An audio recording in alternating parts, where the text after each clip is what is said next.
Hey, colleagues. On behalf of the South African Pharmacy Council, I would like to warmly welcome everyone to the 2026 EISA workshop.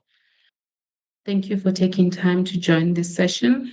So the purpose of today's workshop is to provide important guidance and clarity on the matters relating to EISA. This includes ensuring that all candidates have a common understanding of the assessment requirements, procedures, and expectations. This session will run for about 3 hours, and we encourage participants to remain until the end so that you receive the full benefit of the information shared.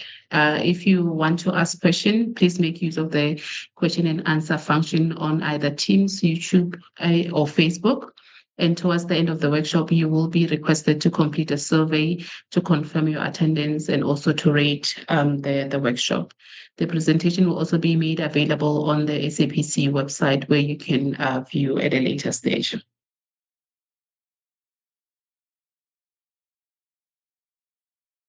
In terms of the program of the workshop, we will look at the format of the assessment, preparing calculation questions, as well as going through the examples. And this, Dr. Fogati will take us through. We'll have a question and answer session and a 10-minute break. And then after that, we'll start with the general section and also go through the examples. And in this case, Ms. Raisa Bati will also have a question and answer session, and then we'll go straight to the remote examination on how to navigate the website in preparation for the exam. And then we'll also look at any unanswered question and provide clarification or answers. Thank you, and I will hand over to Dr. Terrelyn Fogati. Good morning, everyone. I'm going to bring my face on screen just for a second, just so that you can see who's speaking to you. I'm going to be presenting the introduction to the External Integrated Summative Assessment exam, and then take you through the calculation questions. Just give me a second to get my slides onto the screen.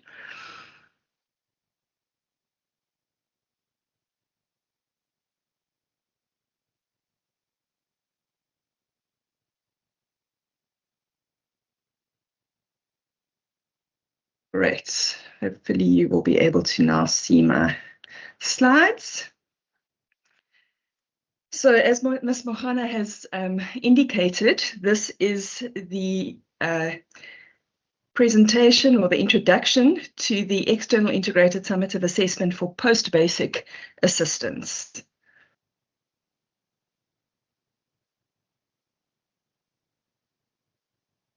Right, so in terms of the format of the workshop, I'm going to present the content and the format of the examination. I will then go through some example calculation questions with you. We will then do a section on what to prepare for the general questions, and there will be some examples of general questions just to help you along.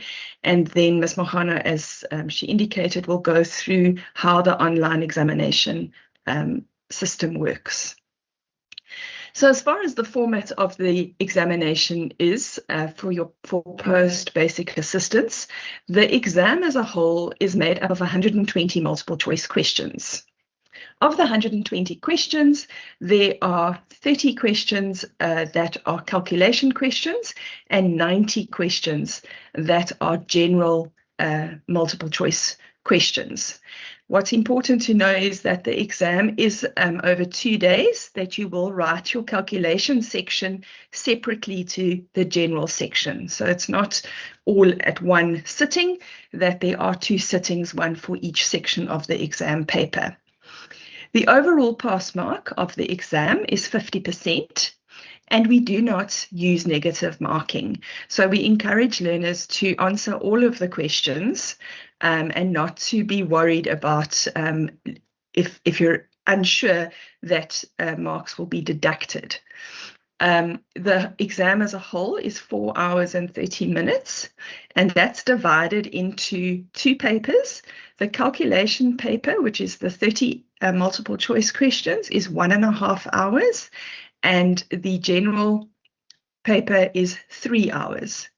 Now, what's very important to observe on the slide is you will see that there is a sub-minimum mark in the calculation section. So even if you pass the exam paper with 50%, but you do not get 60% of your calculation questions correct, then you will not pass the exam. Then for the general section, the sub-minimum mark is 50%. Right, so what is the content that you need to know? The exam is for a generalist, in other words, being able to work in any of the sectors of pharmacy. And so the questions are related to exit level outcomes, and they are based on tasks that can be performed by candidates in community, institutional, manufacturing, or wholesale sectors.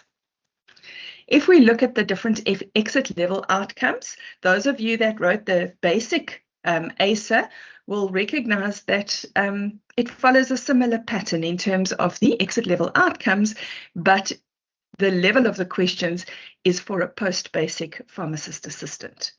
So the first exit level outcome is apply basic knowledge to provide technical support in delivering pharmaceutical services.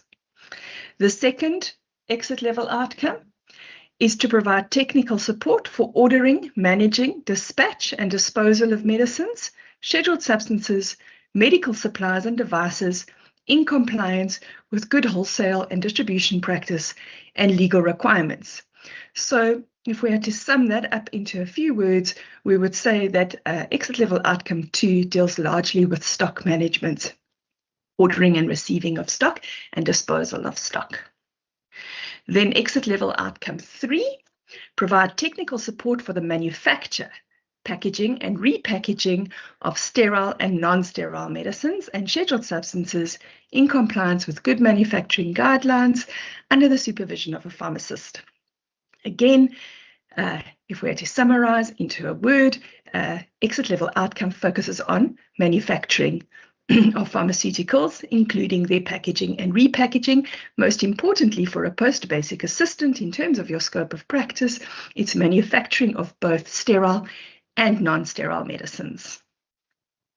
Then exit level outcome 4 is to provide technical support for the compounding, manipulation and preparation of non-sterile medicines and scheduled substances, also known as extemporaneous compounding, in compliance with standards as described in good pharmacy practice rules and good manufacturing guidelines under the supervision of a pharmacist. So this is small scale compounding that takes place usually in a community or a hospital environment. And the focus here is on the preparation of non-sterile medicines.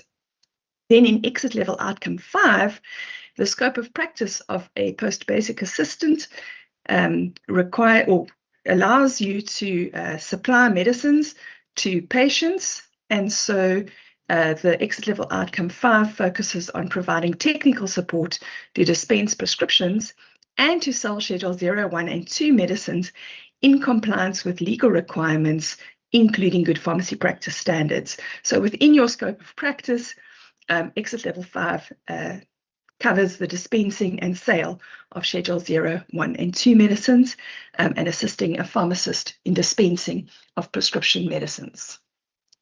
So let's look at the breakdown of each of those exit levels. You will see that the highest content is in exit level 1, which we said was the basic scientific principles, and then exit level 5, which is is a big change from basic to post-basic, is the next highest number of questions in the exam. The other 3 ELOs are divided equally between them. Right, so let's look at each ELO in a little bit more detail. So for exit level 1, the focus there is on legislation and applying your scope of practice. So knowledge of your scope of practice as a post-basic assistant in providing pharmaceutical services in the South African context. There is also consideration of the ethical rules and the code of conduct. Those 2 legal documents, you need to be very familiar with them. because it reads demonstrate ethical and professional conduct related to the relevant scope of practice in the provision of your pharmaceutical technical support services. Then the third assessment criteria that we apply is looking at basic pharmaceutical terms and concepts concerning sterile drug delivery systems and their routes of administration.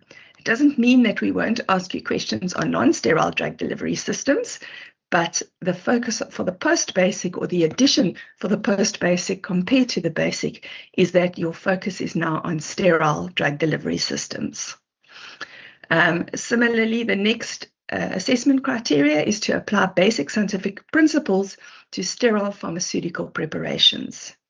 And then finally, the assessment criteria, the fifth assessment criteria, is to apply basic concepts of anatomy, physiology, and pathophysiology in the context of common acute and chronic conditions. That's also unique then to the post-basic exam compared to the basic exam. Right, then exit level 2, we said in summary, is really looking at stock and stock management. And so you will see that the assessment criteria are very closely linked to stock control. The first one is applying the principles of good wholesale and distribution practice in the management of stock.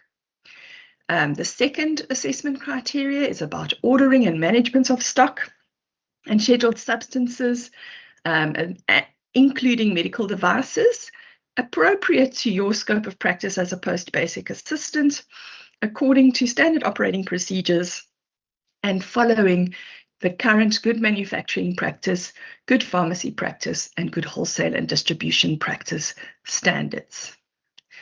The third assessment criteria focuses on stock counts and the need for stock replenishment. The fourth assessment criteria looks at stock holding for slow-moving, expired, discontinued, and short-dated stock. It's advisable that you know what each of those terms mean, and then you might get asked some calculation questions on stock and some problem-solving questions on what to do if there's slow-moving stock or you find expired stock on the shelf. Then the next assessment criteria says complete documents and records maintained following applicable legislation, process documentation, and standard operating procedures. I'm sure by now you've heard if it wasn't documented, it wasn't done. And so in all of the ELOs, there's a reference to the correct documentation. In this case, it's the documentation related to stock, whether you are ordering stock or receiving stock or filling out a discrepancy form, following SOPs that relate to stock. Those are all documents and records that are applicable to stock management. And then the last assessment criteria in ELO 2 is to quarantine expired, damaged, recalled medicines and medicines received from patients and get them ready for the safe disposal according to standard operating procedures. It's important as well to know what the legislation says about the safe disposal of medicines in the general regulations of the Medicines Act. Then the third exit level outcome, we said the focus here is on manufacturing. So those of you that haven't had a lot of experience in manufacturing as yet, you have to do a little bit of extra work in terms of understanding good manufacturing principles and what the manufacturing environment is like. So it's to comply with pharmaceutical and current good manufacturing principles and legislative requirements for the manufacture, packaging, and or repackaging of sterile medicines and scheduled substances, and importantly, understanding aseptic techniques, which are linked to the manufacture of sterile medicines.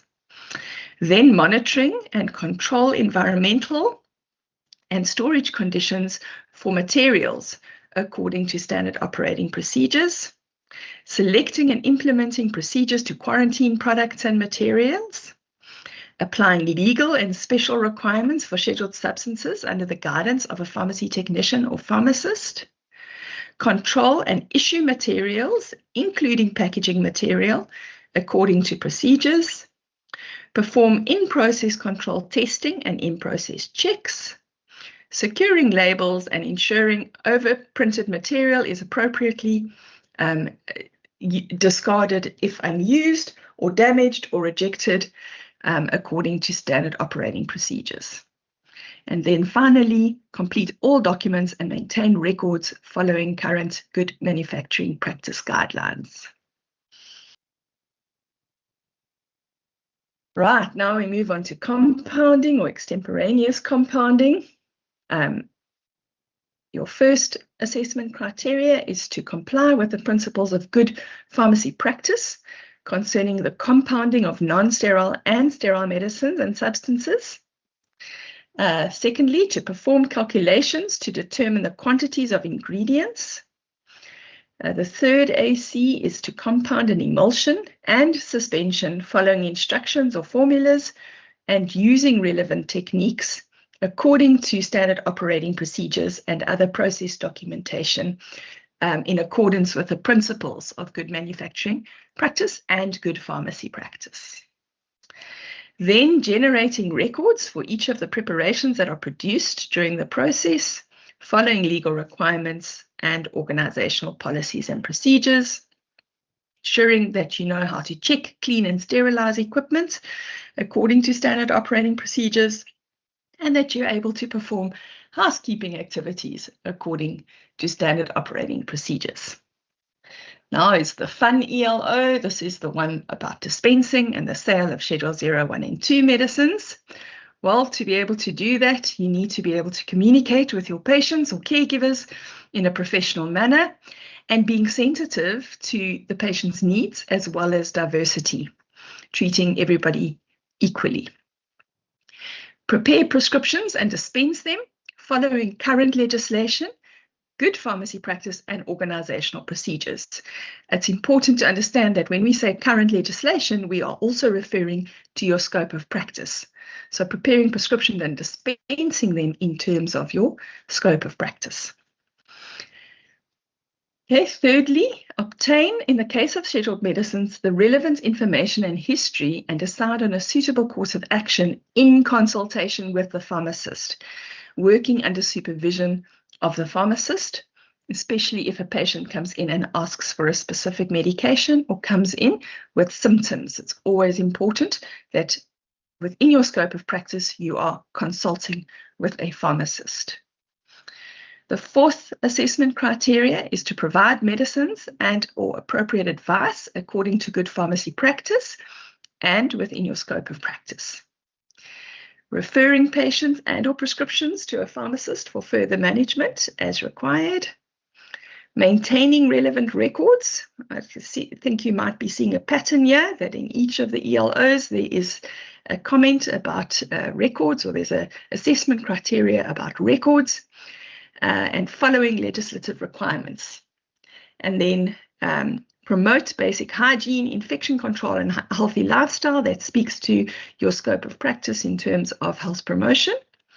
And then the sale of Schedule 0, 1, and 2 medicines, again, within your scope of practice and under supervision of a pharmacist. And then the final assessment criteria is also linked to the previous one, which is assist in pharmacist-initiated therapy according to standard operating procedures. The important statement there is that it's assist with pharmacist-initiated therapy. The key is that it's still pharmacist-initiated, and you as a post-basic assistant are required to assist the pharmacist. Right, so let's look at the different types of questions that you might be asked. We set questions at 3 different levels according to a blueprint. So the first level of question is usually a knowledge and a comprehension question. These types of questions are usually like a definition or something that you would be able to easily find in a reference source. So it would come directly out of a textbook or out of one of the legislative documents, almost word for word. Okay, but comprehension also talks about understanding. So those questions are what we refer to as level of cognition 1, and are very straightforward, and I don't want to say easy because they're not always easy, but they are questions that you should be able to find or know the answer to if you've prepared adequately. Then the second level of question is what we refer to as an application question. This is where you have to be able to understand concepts and apply them in a certain scenario. And we will go through some examples. And when we go through the examples, I will say to you, this is an example of a knowledge question. This is an example of an application question. And then the final level of question is level 3. On the slide, it says analysis, synthesis, and evaluation. We also refer to them as problem-solving questions.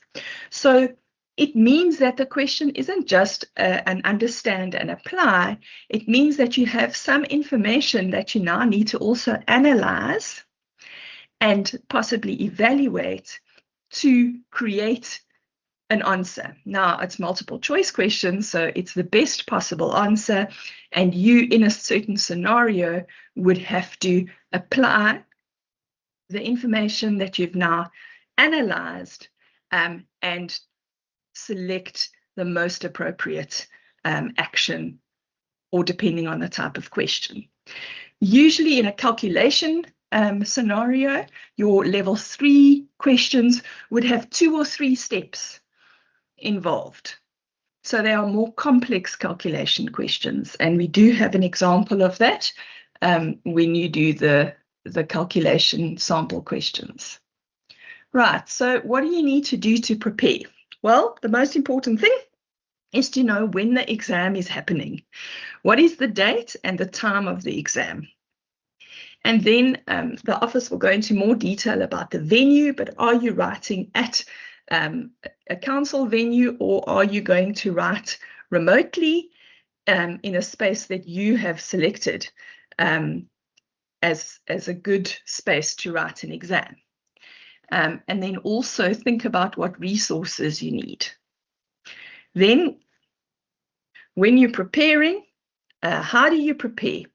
Well, you need to know which reference sources you need and how do you use those reference sources. It's not a good idea to access a reference source for the first time in the exam. So you've got the exit level outcomes, you know what the assessment criteria are. You can use, if you've come through one of the skills development providers, you need to revise your notes. You need to also look at the reference sources that council have recommended that you should have at least been through and know what information is in each of those reference sources. You need to know how to use the reference sources. Where's the index? Where is the table of contents? How do I access this information? And then finally, when it comes to the exam, what do you need to bring to the exam? Make sure that you do the practice exam so that you know how the online system works. Many of you may have written the basic exam, so you've already had an experience with the online system, but it's very important that you do the practice exam so that you can operate the online system without any stress on exam day. You don't want extra anxiety on exam day. And then make sure that you've put aside enough time, uninterrupted time, that you can write the exam without any people coming into the room and disturbing you. Right, so what are some other tips for your preparation? Well, you need to use the latest reference material. Again, as I said, you can use your provider of your qualification, the material, but make sure that it is the most up-to-date information, as well as the reference sources that Pharmacy Council have recommended for you to use. Keep abreast of the latest developments, watch the news, look at some of the highlights that are sent to us as healthcare providers. in terms of the latest developments in medicine. Familiarize yourself with each of your reference material. I've spoken about that. Make sure you know where to find the topic, how the index works. Does it have an index? And if not, that you've been through the reference material and you've identified what information is within that reference source. Also, use your work environment. If you are working in a pharmacy, go and look at the standard operating procedures within the pharmacy. Make sure that you know you have access to them and are familiar with them. Keep abreast, we said, of latest developments. That includes current events, what pandemics, epidemics are occurring, both locally and globally. Is there a cholera outbreak? Is there a measles outbreak? Those are topical, and so those are the kinds of questions that the examiners might focus on because they are topical. I've already mentioned that you can use your course notes, but make sure that they are relevant, that they're still valid, that they aren't outdated. And then very importantly, not to use reference material that you've not used before, particularly on the day of the exam. Don't try and open a reference source that you haven't yet accessed, because it will just cause stress and anxiety that's unnecessary. And then also ask for assistance from your colleagues, from your supervisors, and from your teachers if you are doing the current QCTO courses. Well, that then brings us to the calculation blueprint. And what do we mean by that? That just tells you of the 30 questions that are calculation questions. This is the distribution of those questions. And you can see that 33%, the bulk of them, are in dispensing. Okay, there's an equal distribution between stock and compounding, and then there's a few questions under scientific principles and under manufacturing as well. What are the types of calculations? These are just examples of calculations you might get asked. So under basic scientific principles, you may just be asked to do basic conversions or dilutions, calculating appropriate doses, reconstituting dry powders to an appropriate concentration. In terms of stock management, you might be asked to calculate a minimum or maximum order level, average monthly consumption, use lead time in a calculation, do reconciliation calculations in terms of stock management, or even calculating the value of stock. In manufacturing, there may be calculations around solubility, again, stock consumption, also reconciliation calculations, looking at a master formula and understanding what you need to do with your master formula, and then also calculating expiry dates if necessary. Under compounding, you need to be able to calculate quantities of ingredients according to a formula and do reconciliation calculations as well. And then finally, in ELO 5, you'd be required to calculate dosages, an amount of medication required for a prescription, and also possibly do some conversions. Here are the recommended textbooks that Council have recommended. There's a book called Pharmaceutical Calculations by H.C. Ansell, Calculations for Pharmaceutical Practice by A.J. Winfield, and there's another book called Just Pharmaceutical Practice, also by A.J. Winfield and colleagues. It's important that textbooks, again, just re-emphasizing that they are of more value to you before an exam than during an exam. Okay, some more tips and advice in terms of the calculation section. You need to understand the principle. Don't try and learn a calculation off by heart, because that's not going to help you in an exam where you have to interpret what the examiner is asking in the question and then apply a principle. So you must understand the principles. Then learn what the SI units are and what they mean. So, for example, we often talk about concentration of a medicine as a percentage, weight per volume, or weight per weight. And what does that mean? If we say percentage weight per volume, that means that there's 1 gram per 100 mils. So 1 gram being weight per 100 mils of volume. It doesn't mean 1 gram per 1 liter. It doesn't mean 1 gram per 1,000 milliliters. It means 1 gram per 100 milliliters. Similarly, weight for weight is 1 gram in 100 grams, not 1 gram in a kilogram, not 1 gram, in a microgram or whatever, but that doesn't even make logical sense. But it's important to know what it means. Percentage weight per volume, 1 gram in 100 milliliters. Weight per weight, 1 gram in 100 grams. Okay, what equipment can you take in? Yes, you can use a scientific calculator, but the tip here is to make sure that you use the same one in the exam that you used to practice, so that you aren't trying to learn a different calculator. Make sure that your batteries are not going to go flat in the exam, and also be aware of the settings of your calculator, and have with you paper and pen so that you can do the calculation on the piece of paper next to you before you answer the question on the exam platform. Right, so once you've read the question, make sure that you select the correct formula or the correct principle to use.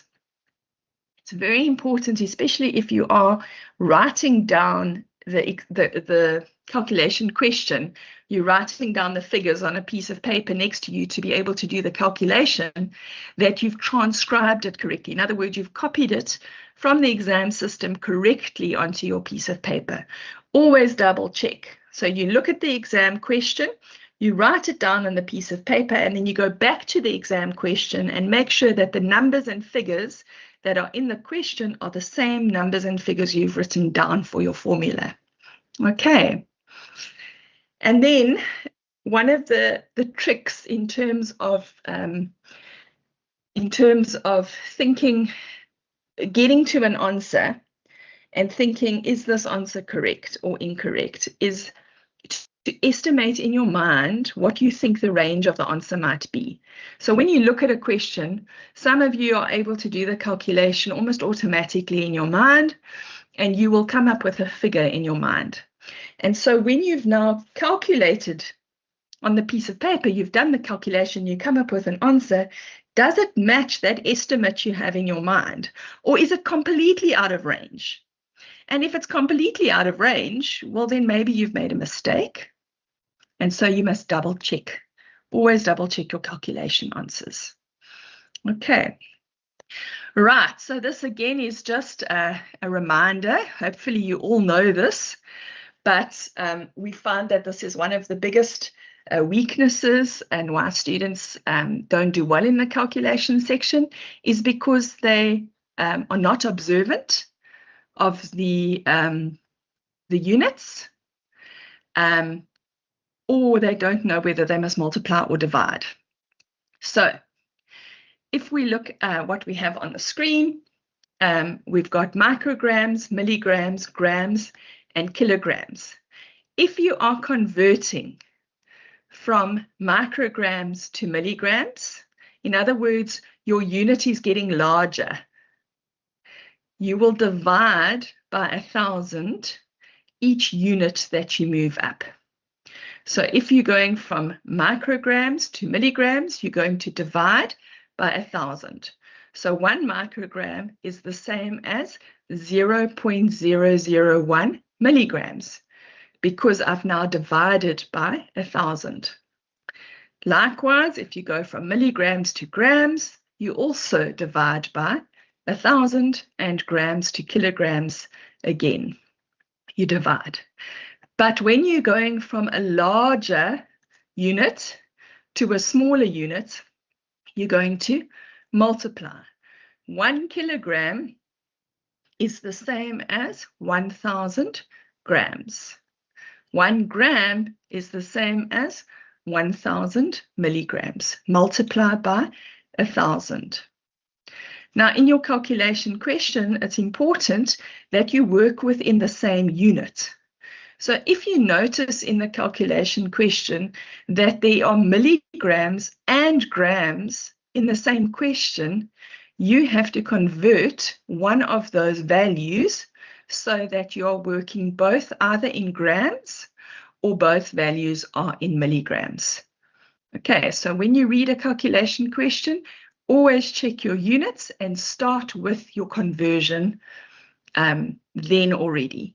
Then think about the principle that you need to apply. First, make sure that your units are all the same, then apply your principle.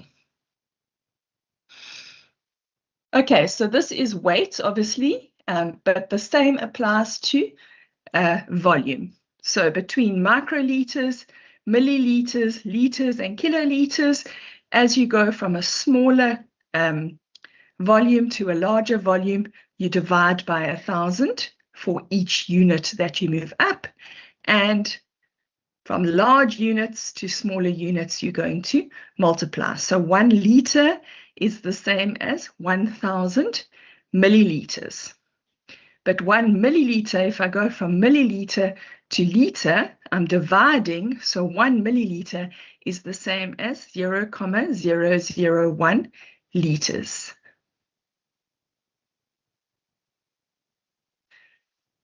As far as your time is concerned, we said that there are 30 multiple choice questions and that the exam is 1.5 hours or 90 minutes. Therefore, for each calculation question, you have 3 minutes. That's plenty of time to copy down the question and do your calculation, and then double check your calculation as well. Obviously, some questions will take a little bit longer than others, but some will be very quick and you will save time and you can use that extra time on the more difficult questions. A reminder again that there's no negative marking, and so please don't leave anything blank. I think you've listened to my voice long enough now, so we're going to move on to do some calculation example questions. I think the office will just copy the link into the chat. Otherwise, you can just type the link into your browser, or you can scan the QR code, and that will take you to, I think there are 12 calculation questions, and we will give you about 15 to 20 minutes to complete those calculation questions, and then I will come back and do some feedback for you.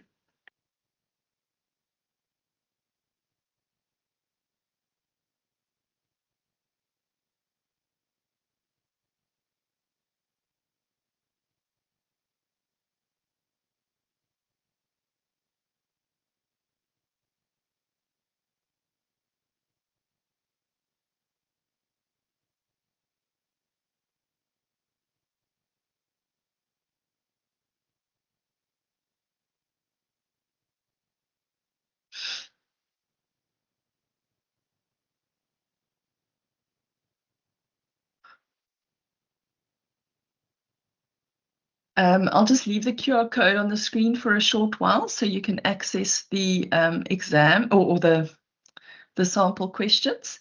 And then I will switch my screen onto the actual forms.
So I will come back online at 10 o'clock and start doing the feedback.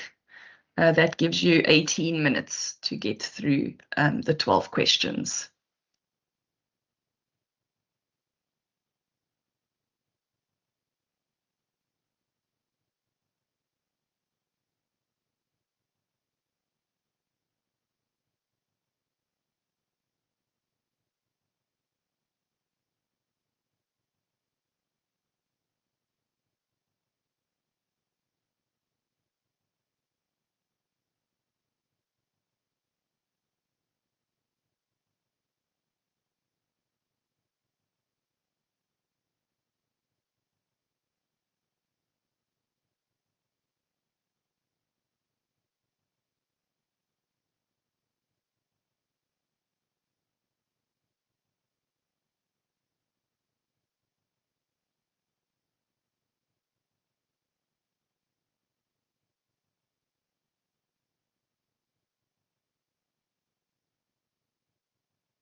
There are 5 minutes remaining. There's about 15 responses so far, so we're still waiting for quite a few more. So there's 5 minutes, and then we'll reevaluate.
Okay, we have 26 responses from 50 participants.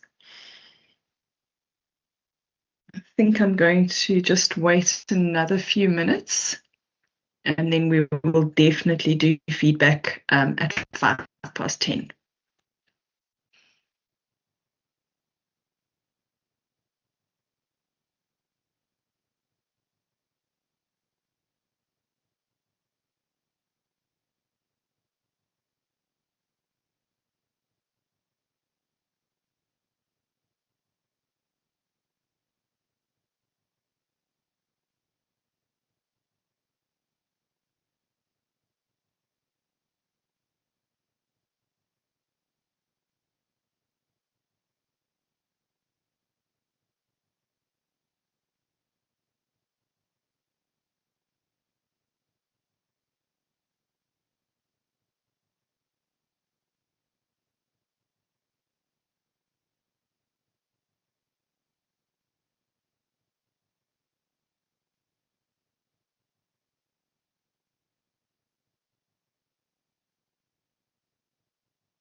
Okay, I think I'm going to get started. So for this first question, it says, how many days will the following prescription last? In other words, given the number of tablets and the dosage, how many days of the medication will the patient have? The medication is gliclazide, 80 milligrams. In this particular question, that's not too important, but the number of tablets that they've been issued is 112, and the prescription dose is 2 tablets per os BD. So the interpretation that you need to understand or know is that BD is twice a day. I'm going to try and be clever here and just show you what we're doing. So we said that we had 112 tablets, and we said it's 2 per os BD. So that means 2 tablets twice a day, which means that the patient is taking 4 tablets per day. And we want to know how many days the prescription will last. So we're going to say 112 divided by 4, and that is equal to 28. Correct answer for question 1 is 28.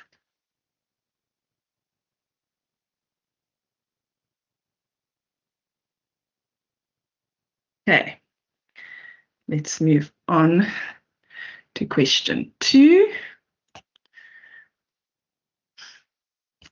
Okay, question 2 says a prescription is written as follows: prednisone 10 milligram tablets, 20 milligram BID times 2 days, then 20 milligram PO once daily for 2 days, then 10 milligram once daily for 2 days. And so this is a matter of working out how many tablets you need to issue the patient. So for this one, it said 20 milligrams, and we have prednisone 10 milligrams tablets. But the dose for the patient for the first 2 days is 20 milligrams twice a day for 2 days, then 20 milligrams once a day for 2 days, and then 10 milligrams once a day for 2 days. Okay, sorry about my terrible handwriting, but hopefully you can see it. So that means BID is the same as BD. Okay, the Latin interpretation of BD and BID is the same. They both mean twice a day. We've got 10 milligram tablets, and so that means we need 2 tablets to get to 20 milligram times twice a day times 2 days plus 2 tablets, because it's 20 milligrams a day, times once a day times 2 days, for 2 days. Okay, and then only 1 tablet, because it's a 10 milligram needed, and it's a 10 milligram tablet, so it's 1 once a day for 2 days. And so we get 8 plus 4 plus 2, and so that answer is 14 tablets. Most of you got that question correct as well. Right, so the next question is about insulin, and it says a patient injects 8 units of insulin each day. What is the volume in milliliters the patient needs to inject? I'm just going to go to the full question so you can see the full question. So there it is. A patient injects 8 units of insulin each day. What is the volume in milliliters the patient needs to inject? And then you're given a hint that U100 means 100 units of insulin per milliliter. And you're being asked, what is the volume in milliliters that the patient needs to inject? Okay, so let's go back to our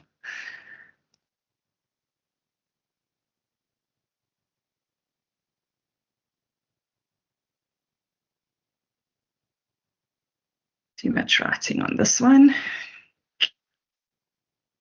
Okay, so let's go back to what our patient needs to inject. We said that there are 100 units in 1 ml, and we need to know how many milliliters is 8 units. So we're going to give that unknown X, and then we do cross multiplication, and that means we have 100X in 8 moles, because 8 times 1 is, 8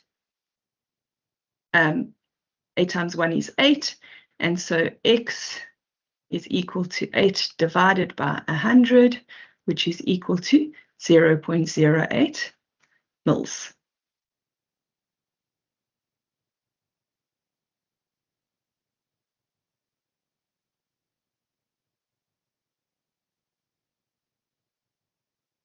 Okay. The next question, question 4. If 150 milliliters of a 15% solution is diluted to a volume of 300 moles, what is the percentage strength of the final unit? So this is a strength, a concentration calculation. And so there's a formula that you would have learned or that you should be aware of, and that is concentration 1, volume 1 equals concentration 2, volume 2. And so we've got a 15% solution, that's our concentration, in 150 moles.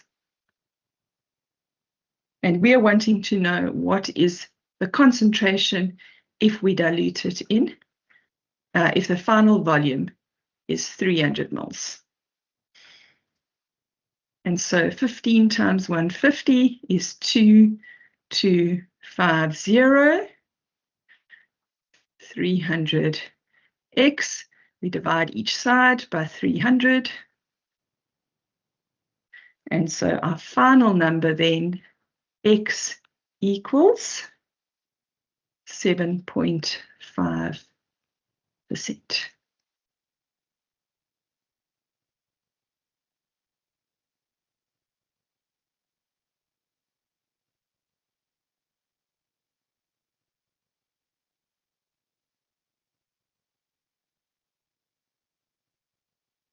Do you want to see? Let's see how you guys are doing here. So we're on question 4. Question 3, 64% of you got that correct. And then, yeah, 53%. So some of you need to go back and work on your concentration and dilution questions. Okay, the next question. If 24 grams of a medication is mixed with 46 grams of base, what is the percentage strength of the preparation? So we're wanting to work what 24 grams, if the medication or the active ingredient is 24 grams, what is the concentration of the final product? Okay. So with this one, you've got to first work out what is going to be the weight of your final product. And we said there's 24 grams of medicine plus 46 grams of base. Okay, so importantly, my units are the same here, so I can continue. And so my total product or the end product is going to be 70 grams. Now I can work out what my concentration of medicine or what the concentration of the final product is by working out the percentage weight per weight.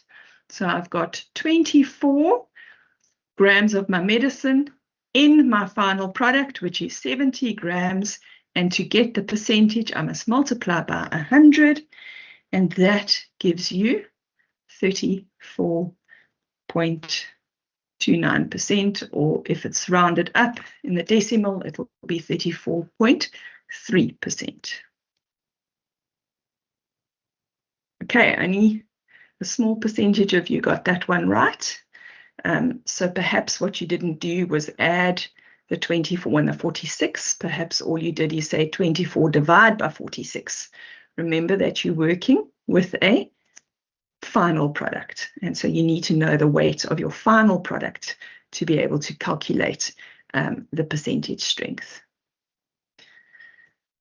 Okay, the next question. Well, this is a nice one to just estimate in your mind what the correct answer would be, because you've got the average monthly consumption for enalapril, and you're given 6 months of data.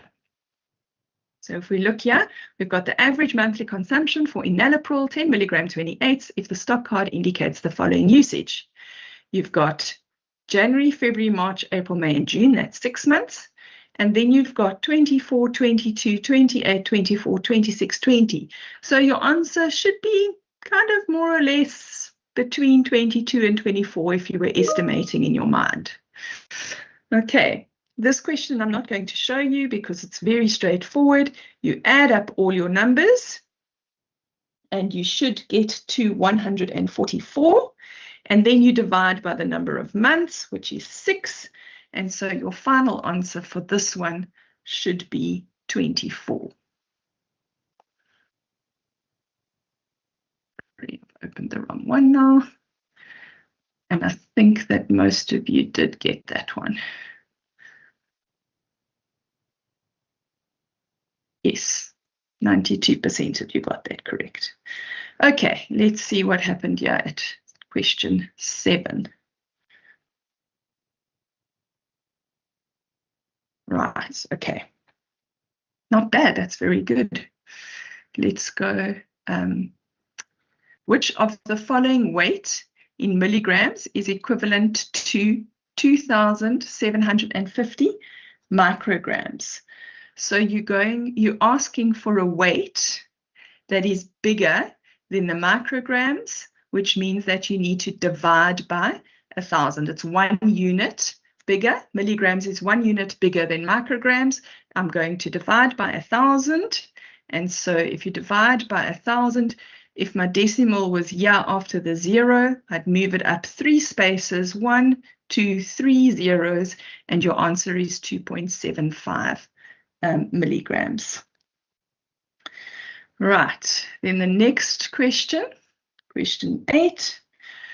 Okay, so if a prescription calls for 2¼ milliliters of a mixture 3 times a day, for how many days will 20¼ milliliter last? So this requires a few steps. Firstly, you need to understand what 1/4 milliliter is in terms of a decimal. Okay, so let's go and look over here. So we're now on question 8. So we're done with that one. Question 8, we said 2¼ which is the same as saying 2.25 milliliters.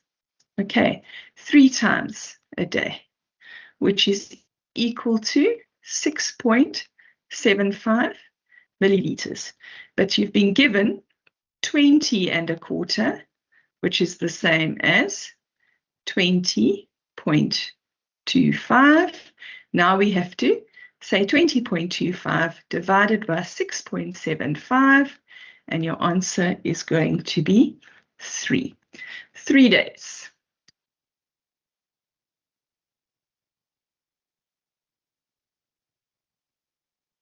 Next question. Let's go back to the full question. We're on question 9. Okay, so this one says the dose of a medication is 125 milligrams 8 hourly. If a vial contains 2 grams of medication, how many vials will be needed for a 10-day supply? This is a question we would definitely consider is problem solving, because there's a few things that you need to realize. Firstly, you've got 2 different units.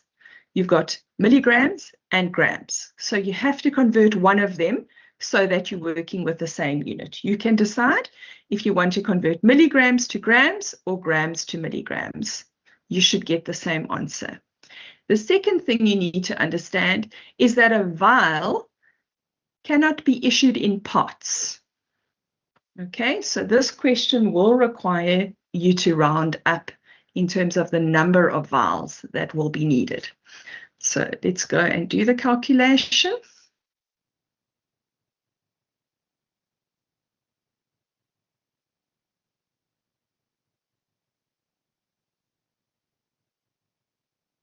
So firstly, we need to convert to the same unit. So we had 2 grams I'm going to convert that to 2,000 milligrams.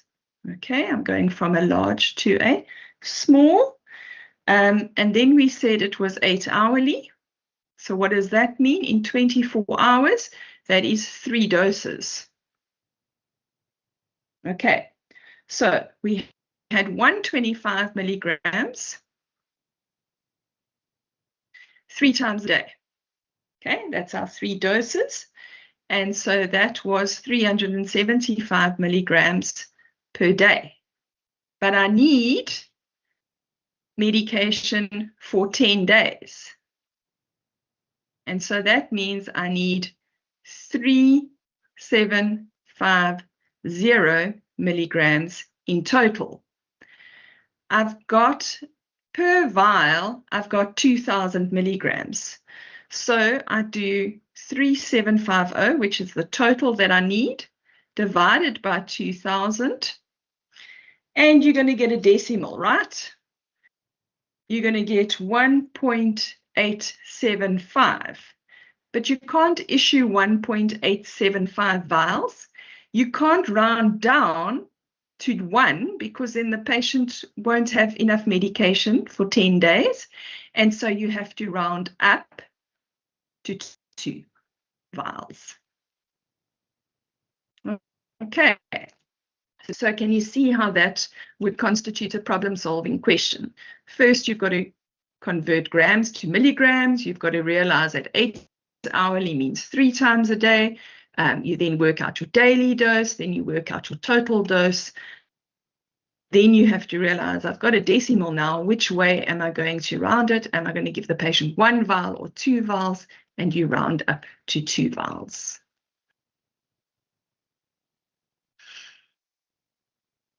Okay. Right. Then the next question 10, how many milligrams of ibuprofen are present in 100 ml of suspension if there are 20 milligrams of ibuprofen in each milliliter? I'm not going to do this calculation. I think it's very straightforward. You've got 20 milligrams in 1 ml. You basically just have to multiply 20 by 100, and the answer you will get is 2,000. Question 11, a prescription requires a cream containing salicylic acid, 5% weight per weight. Immediately when you see a 5% weight per weight, write down what that means. It means 5 grams in 100 grams. Okay, 5 grams in 100 grams made up to 100 grams with oily cream. Oh, well, that makes it really easy because my salicylic acid and my final volume of my product is 100 grams. So I know that there are 5 grams of salicylic acid in this 100 gram of oily cream. How many milligrams of salicylic acid would be required to prepare 150 grams of the cream? So essentially what you've got is a formula. You've been told that for 100 grams, you need 5 grams of salicylic acid. And so if you were to make 150 grams instead of 100 grams, how much salicylic acid would you need? And I think, again, some of you can calculate that in your minds. Let's quickly see how you guys did. Sorry.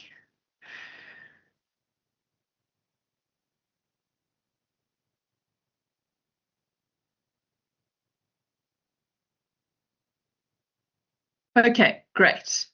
So I'm not going to go through that question, but basically it would be a cross multiplication question again, where you would say 5 grams in 100 grams, X in 150, do your cross multiplication, and you should get to 7.5 as your answer. Okay, then the last question is question 12. What is the percentage weight per volume of iodine in iodine tincture if there is 4 grams of iodine in 200 mils? So again, this is a cross multiplication, but you've got to know what weight per volume means. Weight per volume means 1 gram in 100 mils. So you're saying sorry, it's X gram. It'll be, you're trying to now work out how much is going to be in 100 mils. Now, again, some of you will just calculate this in your minds and say it's simple and easy. I just divide by 2, and so I will have 2 grams of iodine.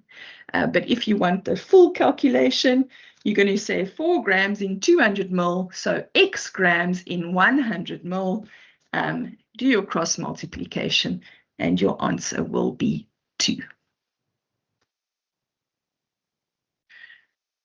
And I think that brings me to the end of my section. And so let me just quickly check in with the office how long they want this break to be. Thank you, Dr. Fogati. So we'll have a 10-minute break. We are now at 10:26, so if you can all be back by 10:36.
It is now 10:36. I will hand it over to Ms. Raisa Bati to continue with the general section. Thank you.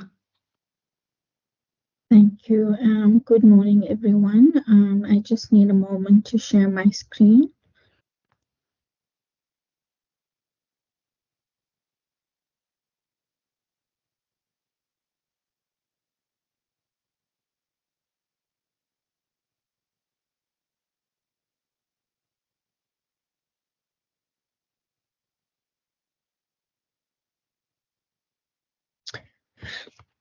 Okay, so carrying on with the general section. As mentioned before, you have a blueprint, which basically tells you the different sections. And in terms of distribution of the general questions according to the exit level outcomes, which were already previously mentioned, the distribution goes as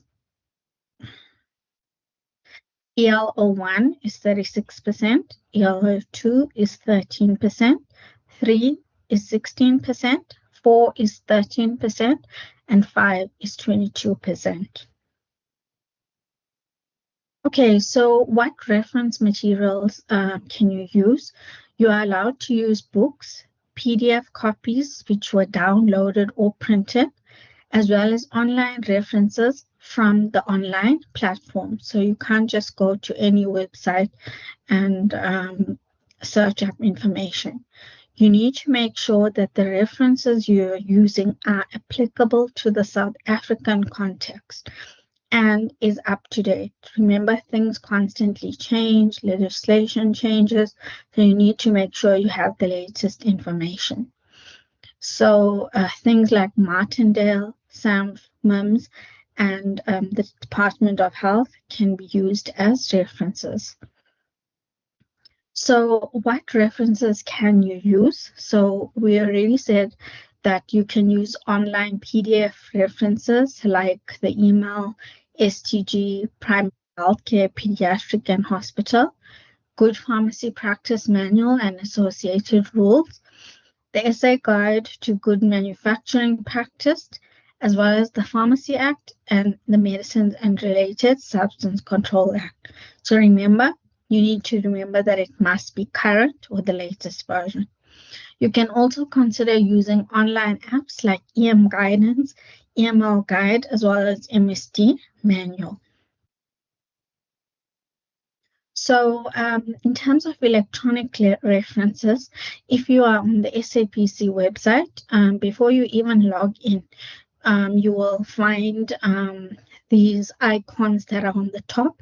The third icon, which looks like a book, that is where you click on, and then under that you will find legislation as well as the pharmacia. So if you click legislation, you will see there's different headings there. Act, regulations. So if you click the act, you will get the Pharmacy Act. Regulations, you will see all the different regulations that you can click on. Rules, these are rules that you can look through as well. And if you click on board notices, these are what you will find under there. So in terms of proposed legislation, you will likely not be using that because that still is legislation that needs to be looked through or still signed off.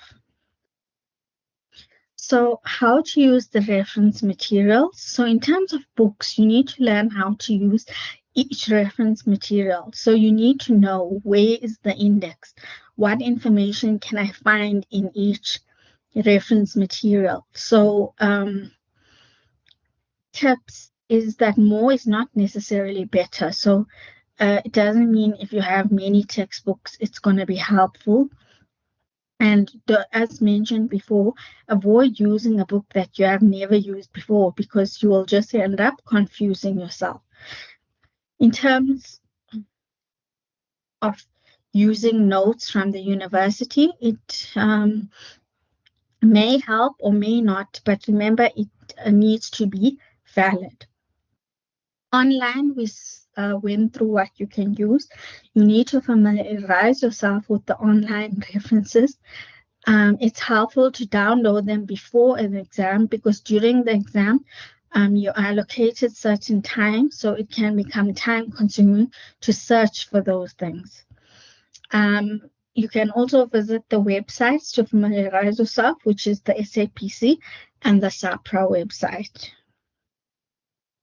So some helpful tips: you must read the question carefully. If you need to read it once, twice, 3 times, do so. Identify the statements of which you are sure. So before you even look at the options, try and formulate what the answer will be.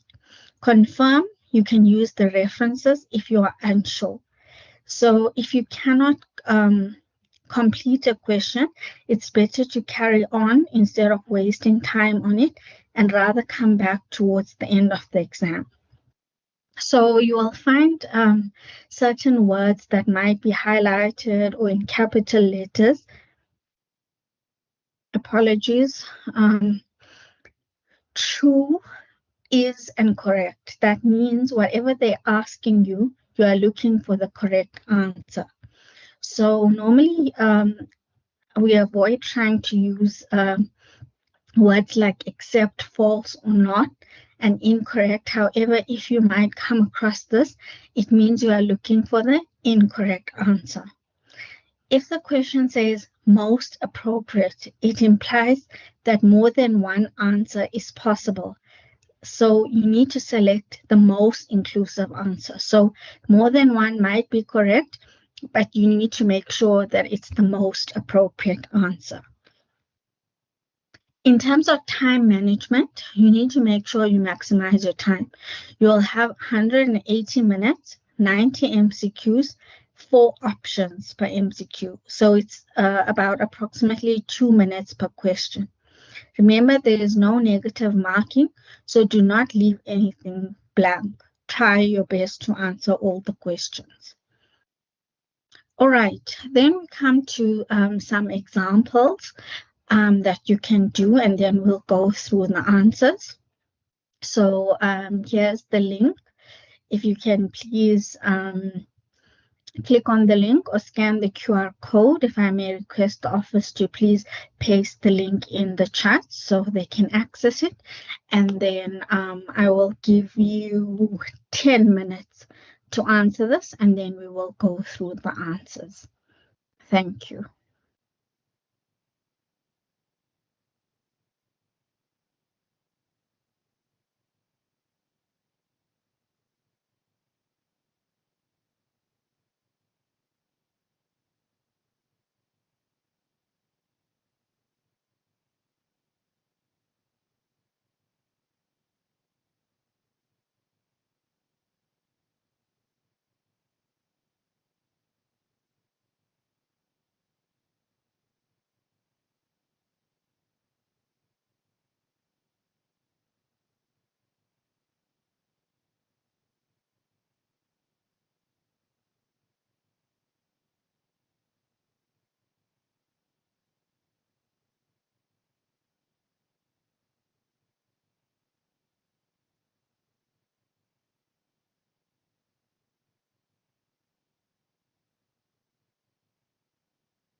I'm just trying to share the slides for the questions so we can see the responses.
Okay, we are 10:55 right now.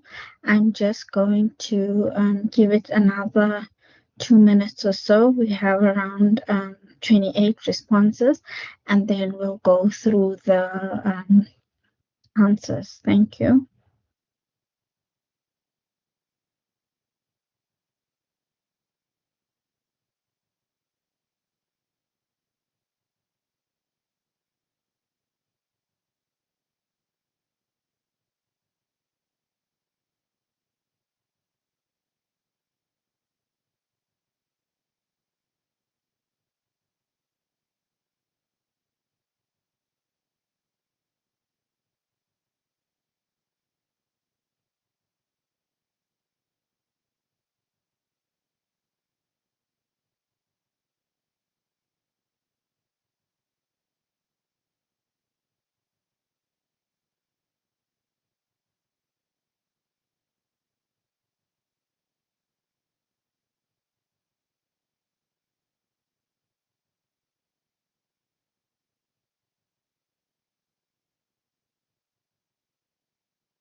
Okay, just give me one moment. I'm going to refresh and share the responses.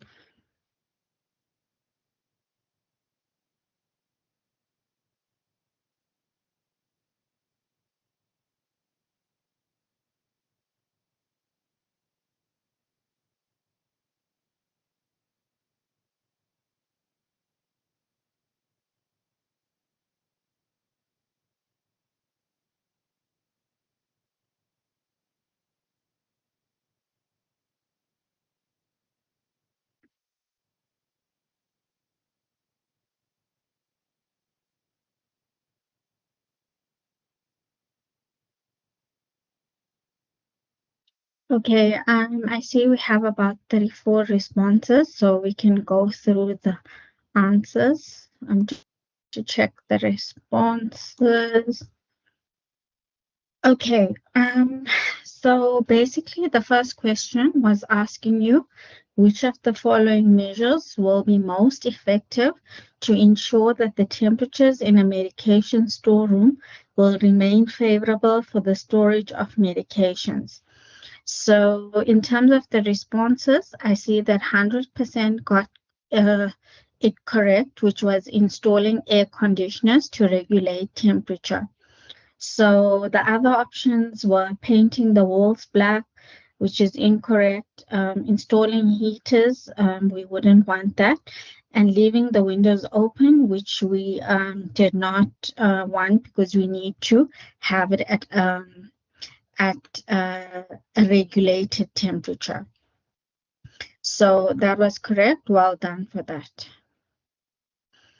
Okay, then the second question was asking, when completing a store's requisition form, what information should be filled in accurately? So I see that majority of you 83% answered unit of issue and quantity required, and that was the correct answer. So well done for that. A few did answer average monthly consumption. However, that was incorrect. So please go back to check what information needs to be filled in. Okay, then the next one, which of the following oral antibiotics can be given to penicillin-sensitive patients? So this one, you need to know your antibiotics. So you need to ask yourself, what is a penicillin? It's a type or class of antibiotic. So majority took erythromycin, which is correct. If you didn't and you took amoxicillin, that is incorrect because amoxicillin is a penicillin, so they are allergic or sensitive to it, so you cannot give it. Clavulanic acid is not correct because it is not used alone. It's normally combined with the penicillin. And cephalexin is structurally related to penicillins, so it's not an option. So the correct answer was erythromycin. If you didn't choose that option, please go back and check your classes of antibiotics.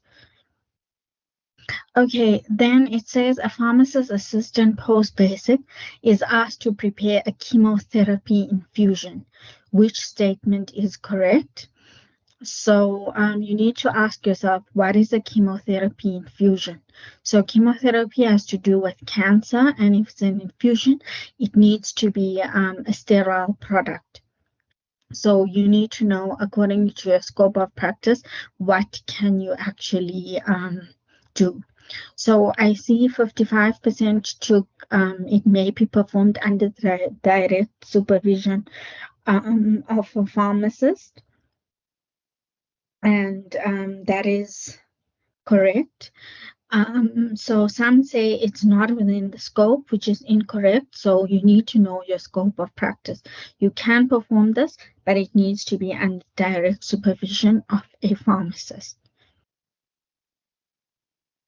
All right, then the next one says, what is the term indication referred to in a patient information leaflet? So here we have it's more of a definition. So what is indication? Indication basically means the main condition for which the medicine is used. So 53% took that. That is correct. The other definitions are not correct for this question. I see some other people took the other options that says how it works, the negative effects, the time it takes. Those are different definitions, like your mechanism of action, side effects or adverse effects, as well as your dosage or frequency. But here it was asking for indication. So please go look at your definitions. Which of the following medicines is an example of a non-steroidal anti-inflammatory? So in short or abbreviated is an NSAID. 77% took ibuprofen, which is the correct answer. So well done on that. If you chose another option, please go and check your classes of your medication. The other ones are antihistamines.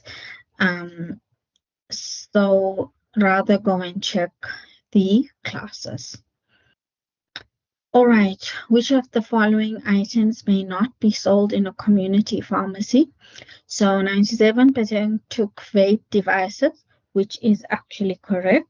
So well done on that, because it's your nicotinic delivery devices that are not allowed to be sold. The other options are like deodorant, chocolates, hair dyes. We've often seen that sold in a pharmacy. All right, then the next one says, which statement about a sublingual dosage form is correct? So first of all, you need to understand what does sublingual mean. Sublingual is placed under the tongue. So 95% got that correct. So well done for that. So you need to know your route of administration. The other options where it says it's dissolved in water, that is effervescent, inside the cheek, that is buccal, swallowed without chewing, that's your slow release or extended release items. Okay, so go through your routes of administration. All right, then the next one says, if the directions on a prescription are SIG, Ponstan 125 milligrams, PR, Q6H, PRN, what dosage form should be dispensed? So here you need to know what does PR stand for. That is giving you the clue. So PR stands for per rectum, and that means it's given rectally. So yes, 48% got it as suppository. So other people took tablets, suspensions, the other options. However, you need to know that other things are swallowed. So the key was looking for the PR. So if it was orally, it would be know your abbreviations. So please go over your Latin terms, your abbreviations, to understand what is the dosage form that must be administered. Okay, I see this question was repeated, but anyway, as we said, which of the following antibiotics can be given to penicillin patients? We already went through this, which we said it was erythromycin. So please remember to go over your classes of your antibiotics. Okay, thank you so much for that. I will hand over to the office to continue.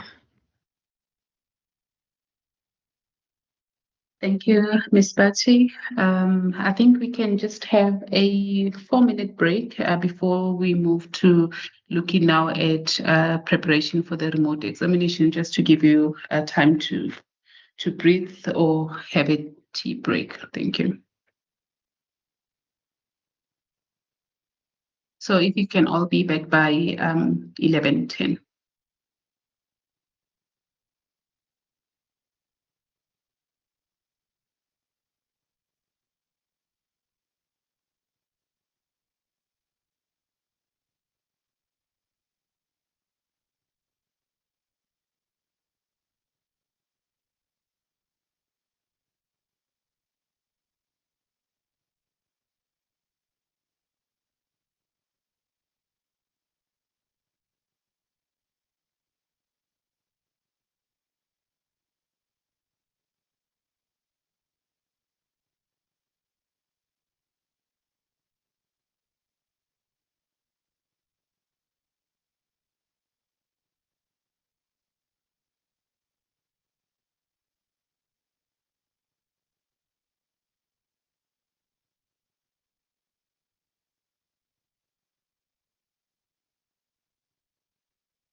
It is 11:10, so we can start with the remote online examination. I think I might have forgotten to introduce myself. My name is Buseleza Mukano. I'm the manager for pre-reg and examination. So I'm the one responsible for any queries related to EISA. Our two facilitators, Dr. Fogati and Ms. Bati, did take you through the preparation for the assessment in terms of the structure and the format. So what I'm going to now take you through is managing the website, the preparation in terms of equipment for the assessment. Before we go through that, we'll start with the criteria to write the EISA. I think majority of you, based on the bookings, have written EISA before, but for those that haven't written the EISA, there is a criteria for you to sit and write this assessment. So if you are currently registered as a learner post-basic under the new occupational certificate qualification, to be able to write, there is the criteria. You should have successfully completed the knowledge, practical, and work experience module. I received the statement of results from the provider, and I think with this one, we're receiving a lot of queries where candidates send the statement of results directly to us. You shouldn't do that. The provider is the one responsible for submitting the statement of results on our system. So even if they do give you your statement of results, there's no need for you to send that to us. To be able to write to the EISA, you should have completed the practice. I will touch on that. So for those that haven't written their practice EISA, you will not be able to book online, even if you meet the other criteria. But if you haven't written the practice EISA, you will not be able to book for the EISA. So why do you need to write this practice EISA? It is important to check, apart from preparing, obviously, for the assessment itself, you need to ensure that your equipment is ready for the exam. That is your computer, your cell phone, and that you are able to access the SAPC website, and you do have internet connectivity. This is to avoid any disruptions during the actual assessment. So that's why it is compulsory for everyone to complete a practice EISA before booking for the actual EISA. And for those that are currently registered as qualified pharmacy assistant post-basic, obviously should be active on the SAPC SAPC register. Also completed the practice EISA and booked online for the EISA and paid the applicable fee. For those that are registered as pharmacy assistant, as former BPharm student, the criteria is that you should be registered as a learner post-basic former BPharm student, completed 400 hours in an approved pharmacy and under the direct personal supervision of a pharmacist, submitted at least one progress report, completed the practice EISA, and also booked online and paid the applicable fee for the EISA.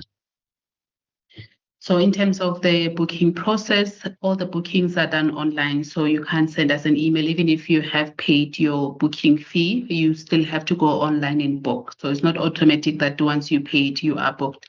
You need to go online, log in onto the secure site, and then click under EISA and then book for the examination. So when booking, you need to select the venue for both the calculation and general section. So these are written on different days. So you can't book for one and not for the other. It's one exam, even though it's divided into two sections. So you'll have to select a venue for the calculation and also the venue for the general section under the specified date. And apologies for the amount that you see there. So the examination fee for 2026 is 737. So the fee that you see here is an old one. So the current fee is 737. So once you have selected the venue, you should click on the tab Book Examination to be able to move to the next step, which is the payment option. So there's three possible payment options. So you can either use the available credit. So if you have a credit that's more than 737 on your account, you can make use of that, or you can use your card or use the SID option, which will take you to your account. So in terms of the preparation for the examination, you need to make sure before you go and book for the EISA that your SAPC profile is updated in terms of your contact details, that is your cell phone number, as well as your email address, and that you do have a profile picture. The reason for this is that any communication done from SAPC to candidates is done through email and SMS. So if any of the details are not updated, you might miss important information. So in terms of 2026, we have a couple of EISA scheduled. So we have two. That is the one that will take place on the 21st and 22nd of April. And then the second one is the one that will take place on the 6th and 7th of October 2026. We do have practice EISA. As I said, for you to qualify for EISA, you need to complete the practice EISA, and that is scheduled for the 10th of March and the 25th of March. And as of today, I think we have about 61 people booked already. So if we haven't booked today, bookings are still open until tomorrow. So in terms of the practice EISA, it goes without saying this is just a practice, so there is no fee. But then if you want to now write the EISA, there is a booking fee of 737. And if you miss the opening, the bookings date, you will still be able to book, but there is a late booking fee that's applicable, and that is 1,104 rand. And just as an example, for the date 21-22, the bookings will open on the 24th of March. The bookings will open on the 10th of March and close on the 24th. So if you miss this window, you will also qualify to book, but this is a late booking. So that would open on the 25th and close on the 7th of April. So where do you access or find information related to EISA and practice papers? The information is accessible on the SAPC website, so you don't need to log on to access this information. You just go to registered person, and under there is a learner student. Click there, go under assessment, then you will access all the information that's important. So that is the manual, the practice paper, as well as the dates for upcoming EISA and practice EISA. I think this was covered earlier, but I'll reiterate because this is important. In terms of the EISA, you have 4 possible venues where you can write. So we don't choose for you. You need to look at your circumstances and choose the venue that is the most suitable for you. So you can write from your place of residence. You can write from your workplace. You can also write at any other venue, like the library, where there is access to a computer. It's not loud or anything like that, and there's a stable internet connection. But if all these 3 do not apply to you, you can select the venue SAPC offices, which is the offices in Pretoria, where you will have access to a venue and all the equipment required to write except for a cell phone. In terms of a workplace, like I said, we're not going to choose for you, but when you do select a workplace, you have to talk to your employers to make sure that there is no firewalls, because with most candidates, they struggle once they start writing and they can't get through to the SAPC website, or even if they do get through, they're unable to write the exam because of the firewalls, and that's protection for the business. But you have to make sure that you communicate that with your employer, and they can ascertain that you will not have any challenges on the day of the assessment.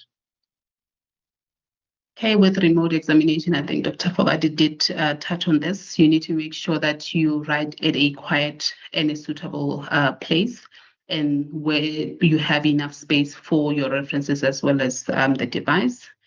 It's important to remember you need to keep calm. Should anything happen or experience any challenges, we are here to support, so you can communicate with your remote invigilator if you're experiencing any difficulties. And then ensure that you download your electronic references before the examination. Ensure that you have equipment such as your calculator. Again, Ms. Bati did cover this. Do not use the calculator for the first time on the day. Make use of the calculator that you have been using before. Have a paper to work out any calculation should you need to. And in terms of the devices and connectivity for the candidates, it's important that you have a device that has a camera, or in the case where it does not have a camera, it is linked to a camera with video capabilities. Because if your device does not have a camera or is not connected to a camera, you will not be able to continue. I will show you as on the later slides. Ensure that you have connectivity, minimum is a 3G, and you have access to the 3 browsers. So that's Google Chrome, Firefox, as well as Microsoft Edge. For those that are using Apple products, please note that Safari is not a suitable browser for you to write the assessment. It's also important to have a cell phone with a QR code connectivity. Because you will need to scan a QR code for you to continue the exam. In the case your phone does not have, please download prior to the exam. As I said, it's important to make sure that your profile picture is current. So if your profile does not have a profile picture, or it does have, but it's an old one and there's been a lot of changes between then and now, please make sure you have a color image taken in the last 6 months, and that should be for your head and shoulders, not a selfie with the whole body. We just need to have at least your head and shoulders on that picture. Please note that this profile picture will be used by your invigilator to verify the identity of the candidate writing on the day of the exam. Okay, this is just an example of how your profile picture should look like once you have uploaded. So in terms of the examination or where you're going to access the examination, there's 2 ways to access your examination. So you go to the website, no need to log in. You just go to the registered person and then click on the Learner Student Trainee tab. And once you are there, you will go to assessment, and then for that specific examination, you should be able to see a date for that. And the upcoming one is the 10th of March. So you'll see Practice EISA 10th of March, and then you will have the tab that says click here. So that's the one way to access the examination. But you can also access the examination through a link, which we will share the day before the examination with the instructions. So for your examination, like I said, it's a 2-day examination. It's one examination with 2 sections. Sorry, let me correct that. So it's one examination with 2 sections. So the first day is the first section of the examination. The examination will start at 9, but we would like everyone to be logged in and ready from 8 o'clock. So you will log in onto the website and then enter the OTP, which you will receive once you have entered your details, and then complete the declaration, read the examination rule, and then wait for us to tell you that to start the examination at 9. So the examination will start at 9. You will have an invigilator through the proctoring system, which will communicate throughout the examination. And then at 10:30, the examination will end, and that will be the end of day 1. And then day 2, that is the second and last section of the examination. Again, you have to log in by 8 o'clock, and the examination will start at 9. And for this one, you'll finish writing at 12. And at the end of the examination, then you'll be expected to complete the post-examination survey. Okay, this is just a look on the examination platform. So you log in using either the link or going through the registered person. You cannot log in from the main page of the website. If you log in directly from the website, the main page of the SAPC website, you will not be able to access the examination. So you either log in using the link or going through the instruction is indicated. So you'll be expected to enter your username, always P number and the 5-digit number, your ID or passport number, as well as the password. And then once you have entered that, you will receive a one-time PIN that will be valid for 10 minutes on your cell phone or email that is registered on our system. And once you have entered the password, now you'll be taken through the equipment check. I will take you through that, and then if your equipment passes, then you will be taken through the declaration. Okay, if everything is fine and you are ready to start the examination at 9 o'clock, this is what you will see. So you will see the time allocated and the number of questions that you have to answer.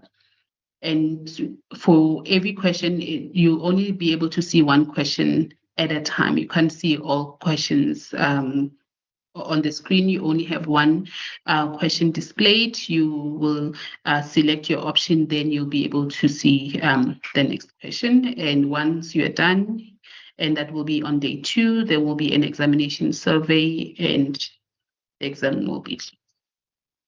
So now just going through again, and I'm taking you through this again and again because this is important. This is what becomes a problem for most candidates and delay the start of the examination. So this is the steps to log in and access the examination on the SAPC website. So again, you go to SAPC website, so you can use the link here, which we will share on the day of the examination, or you can follow the steps of going through SAPC assessment and so forth. You will enter your credentials. You insert the OTP, which you will receive once you have entered your details. And this is where the equipment checks happen. So the examination platform will conduct an equipment check to ensure that your devices are compatible for the examination. I will also post this on the chat. It's important to do your own equipment check before the day or before you write the examination to ensure that your equipment can pass the necessary checks. So this, you don't have to do anything. The system will do the checks, and then once everything is fine, all these checks should appear green to show that there is compliance for you to move to the next step. So your browser will be checked. Like I said, you can't use a Safari. It will not pass the checks. You have to use the 3 recommended browsers, that is Google Chrome, Microsoft Edge, or Firefox. And also your webcam, you have to enable your webcam before the examination, because if you do not enable it, you will not be able to pass the step. You also need to enable your microphone. There will be a microphone check. Your network will be checked, as well as your screen. So you can't have multiple screens connected because you will not be able to continue. Okay, so once all the checks are done, they should all appear as green for you to continue to the next step. Any of these appear red, you will not be able to move to the next step. Okay, and once you get to the profile check, there's nothing you need to do here. You just press next, and there will be a verification of your picture, as I said. And once verified, you can click next. And once that is done, you should be able to see the QR code, which now you will need to scan using your smartphone to connect your phone to the examination platform. So that allows your invigilator, your remote invigilator, to be able to see you as well as the surrounding of the examination. Okay, once that is done, you should be able to access the declaration, which is important for you to read and understand.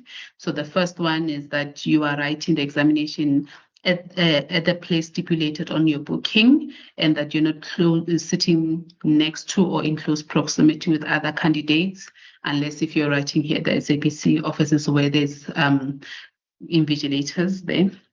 You will not receive any form of assistance from any person while writing the examination, and that you will not communicate, whether verbal, electronic, or in person, with any candidate, the pharmacist, the tutor, or registered person during the examination.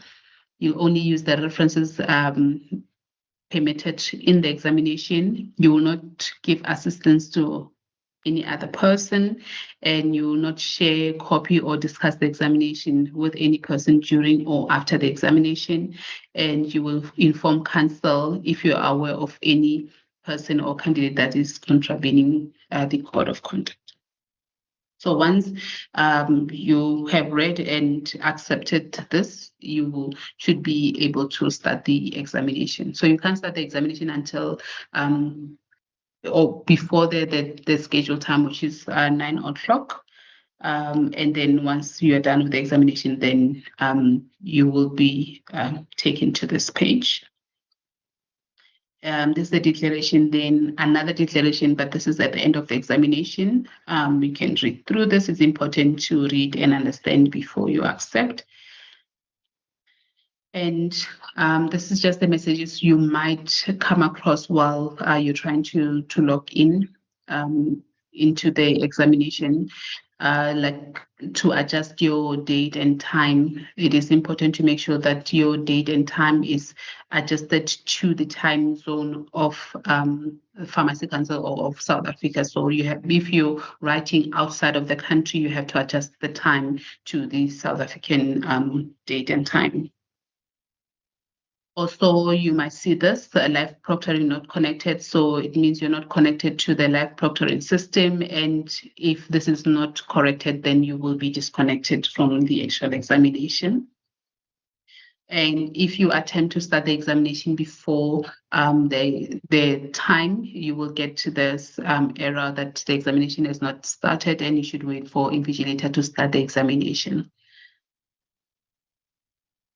And in terms of the format of the examination, it's important to note, like I said, it's one question per page. You cannot select which question to answer first because all questions are randomized. So even if you're sitting next to your colleague or another candidate, their question one will not be your question one because it's the questions are randomized.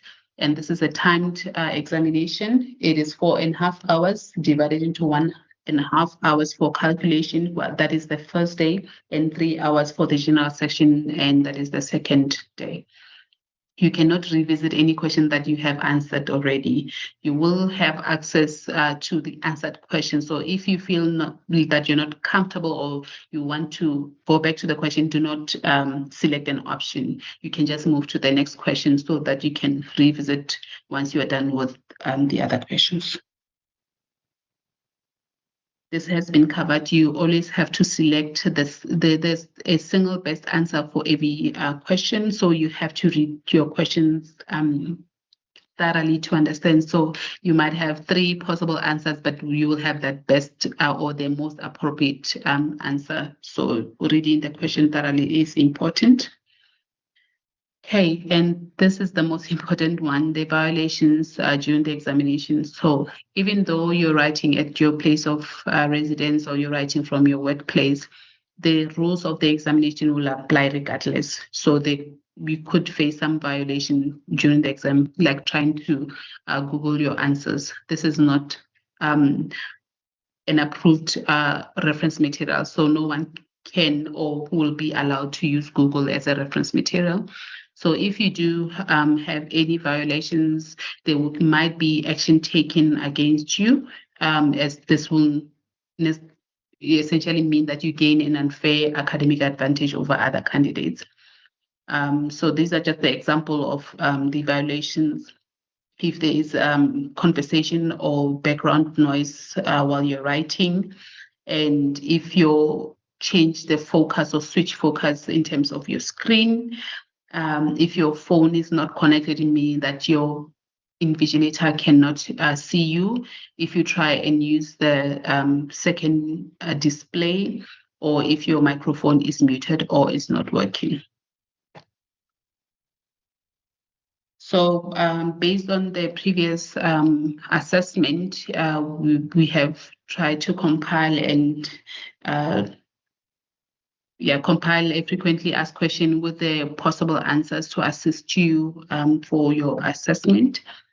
So while you're writing, are you able to get any assistance? And that is a yes. There is a chat function on the platform, so you can type your question and your invigilator will respond via the chat. You can also make use of the WhatsApp. You can send a message to the invigilator on WhatsApp, and please always wait for the response, because you might be experiencing the same issues as the other candidates. So we're not going to respond within a minute unless if you're the only one. So maybe give it a minute or two to allow the invigilator to respond to your message. This WhatsApp option is only for the time you're writing. You cannot use this WhatsApp for any other communication. So if you want to communicate with the office, please use an email, because this is the WhatsApp just to assist you during the examination. And what if the invigilator needs to contact you? Please make sure that your phone is next to you. Ensure that it's fully charged and that you have data, so we can contact you on WhatsApp, but we can also call or send SMSs. So like I said, the invigilator can call or send a message on the cell phone, and that will be the number that is registered on our register. So make sure that you do update your information accordingly. So what to do if you experience load shedding or you lose electricity while you're writing? First, it's important to keep calm, do not panic.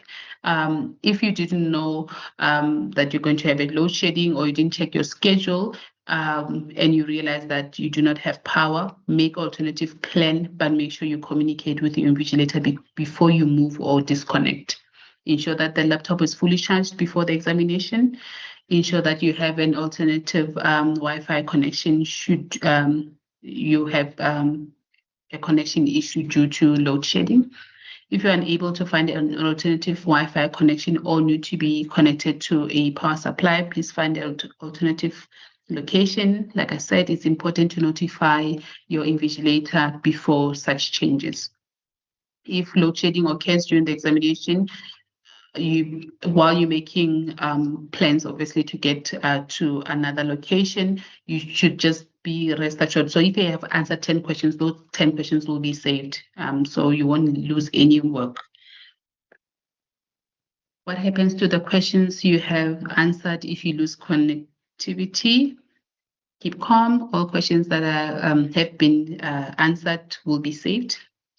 When you log on again, you will only have access to those questions that you have not answered as yet.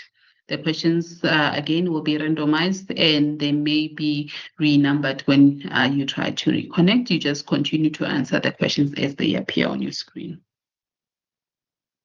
What should I do if my invigilator notifies me that they cannot see my cell phone view during the examination? Make sure that you scan the QR code again to ensure that the phone is connected to the examination platform.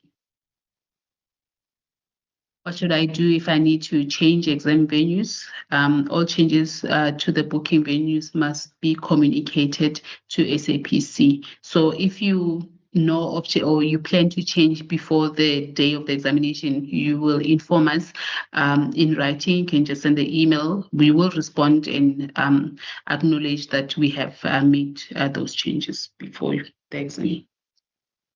What should I do if disconnected and on logging back, there's a pop-up message? This page was opened elsewhere. You have to close all the browsers and delete any history for the last 24 hours and try and log back in, and that should be sorted.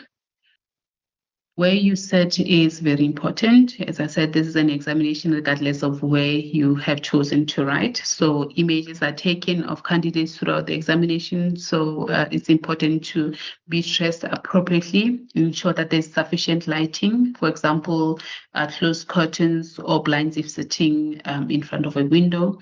Test the lighting beforehand.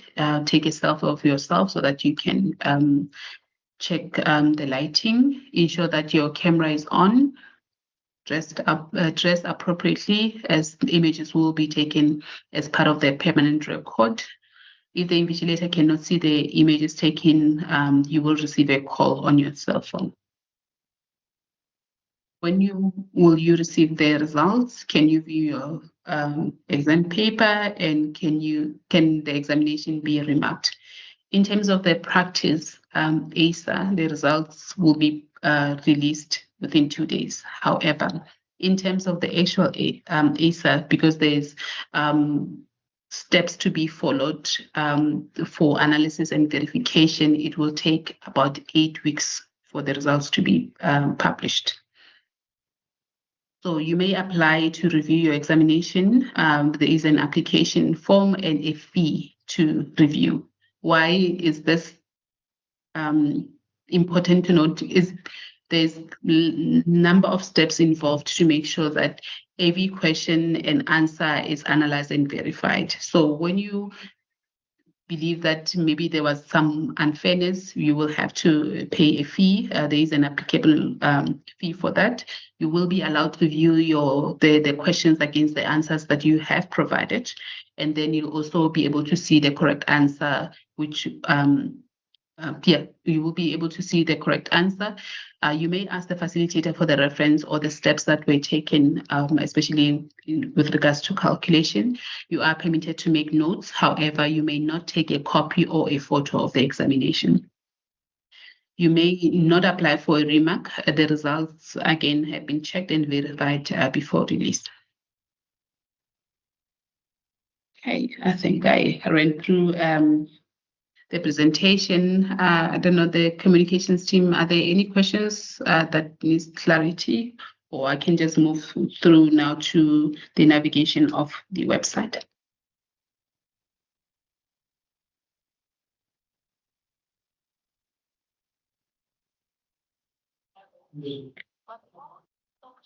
Connor, should we go through some questions now?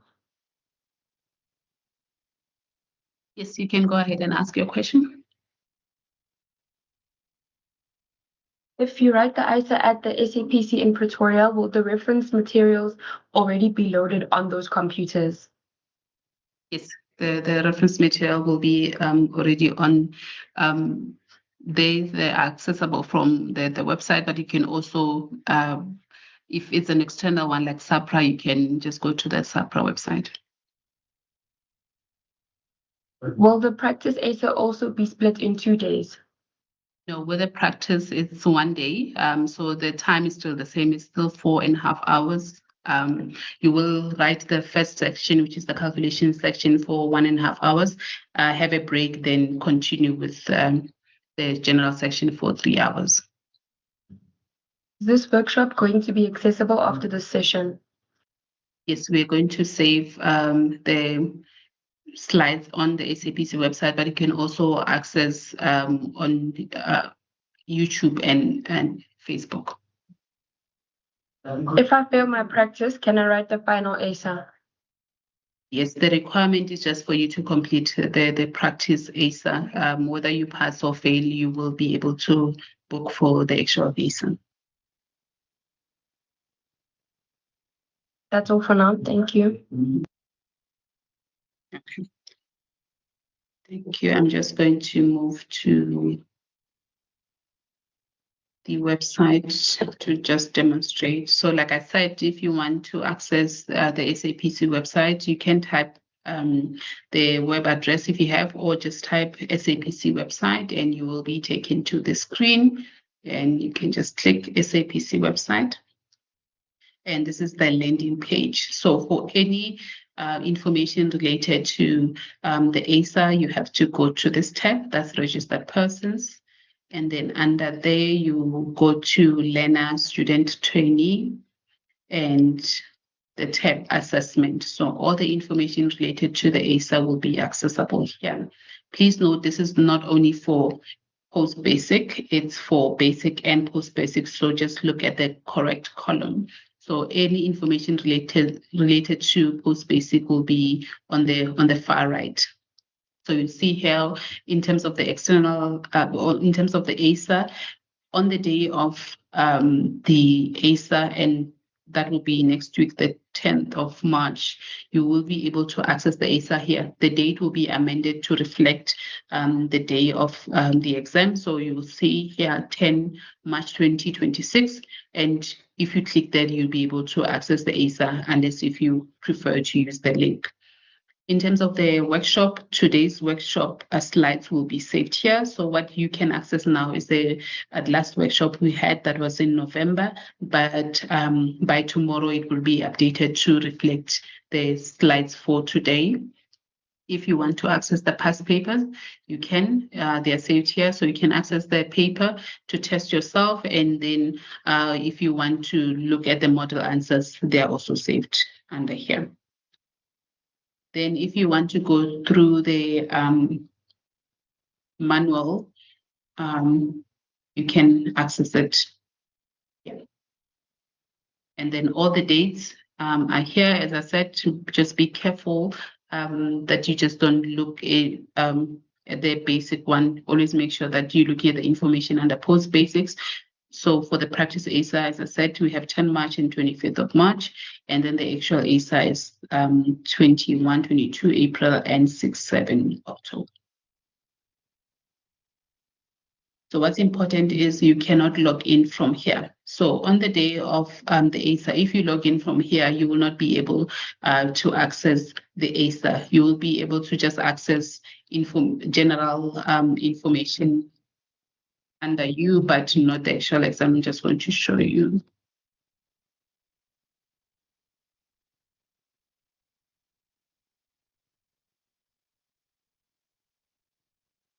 Okay, do not, I chose the wrong day. So because my profile is, well, you can see the actual information, but like I said, if you log in from the main page, what you will see is just the general information like your dashboard, which now I can't access because my profile has changed.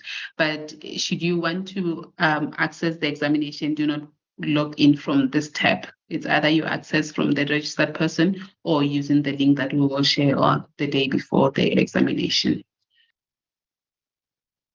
Okay, any more questions or nothing on your side, Natuna? We have 2 more. Why can't the actual EISA also be both papers on the same day? Okay, I think it's with any examination where the time is, I think it's a longer time. 4.5 hours is long, so other people will not be able to write. So with any other examination here at council, if it's longer, then it's split between 2 days. So that's the preparation from our side and also from the side of the candidate. Sorry. I paid 711 in December and didn't write. Do I need to pay another 730 again? Okay, so the question is, was the 711 paid or paid and because there was a booking to it? So if you make a booking, should you have any challenges or you are unable to write, but you do not communicate with SAPC, it means you have to pay the 737.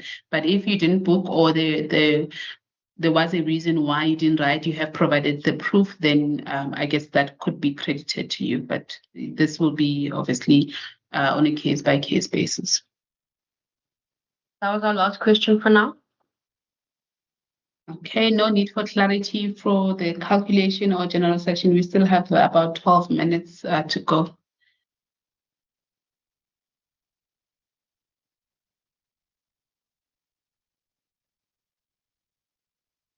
Okay, we'll just give it time. I'll wait. And in the meantime,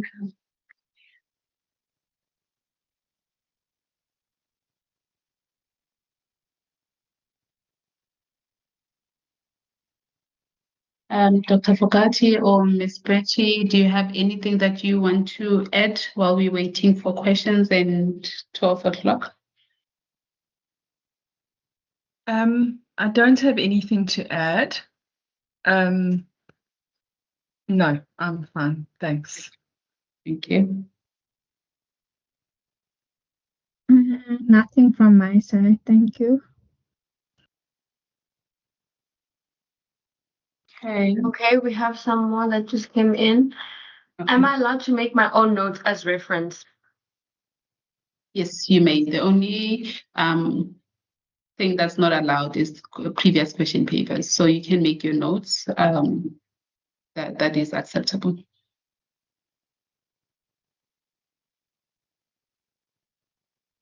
Can I print the required material and come with a file, for example, GPP? Yes, you may. So you can use electronic or printed, that is okay and acceptable. I have not booked yet for the assessment. Do I still have a chance to book, and can I write the assessment even before completion of my post-basic curriculum? Yes, so in terms of the practice EISA, you can, and the bookings are still open until tomorrow, so you still have a chance to.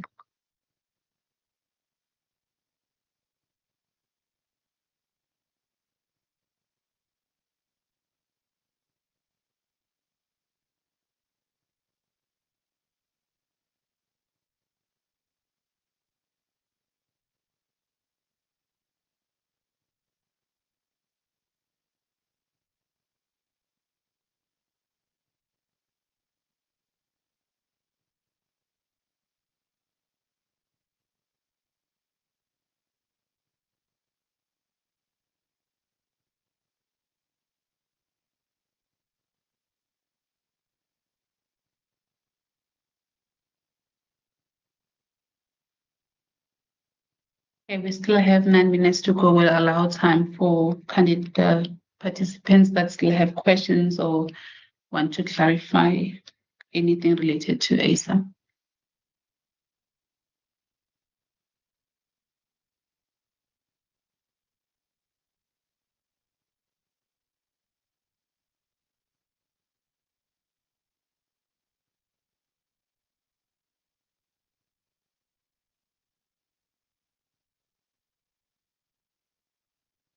Oh, and if I may add, I think there's been questions in the past workshops where people ask if they need to bring their computers if they are writing at the SABC offices.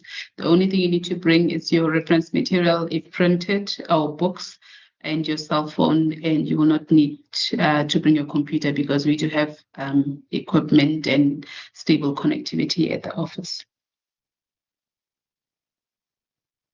We just got a final one from YouTube. For the final exam, when are bookings closing?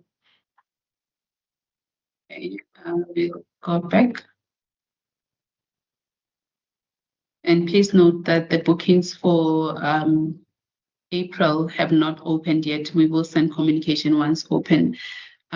So for this, for 21-22 April, the bookings will only open on the 10th of March, close on the 24th, and then late bookings will open on the 25th of March and close on the 7th of April.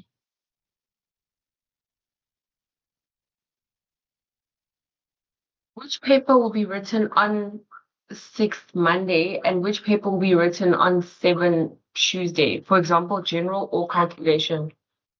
6 is calculation, 7 is general. So the first day is the calculation, and then second day is general section.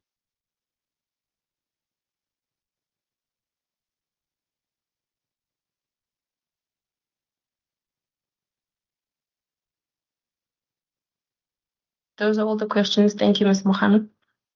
Thank you.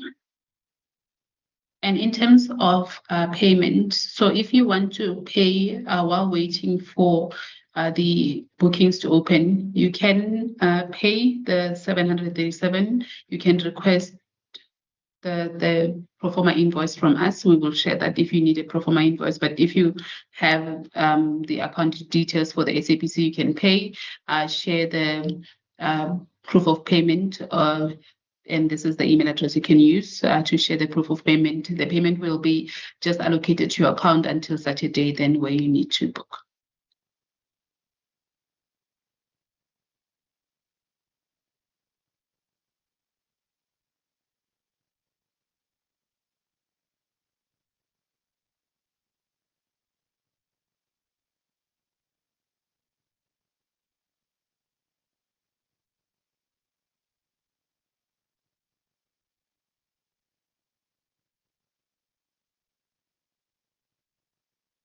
Again, the psp.eisa@sapc.za.org, you can, not necessarily for this upcoming examination, but any queries related to PSP, you can use this email address.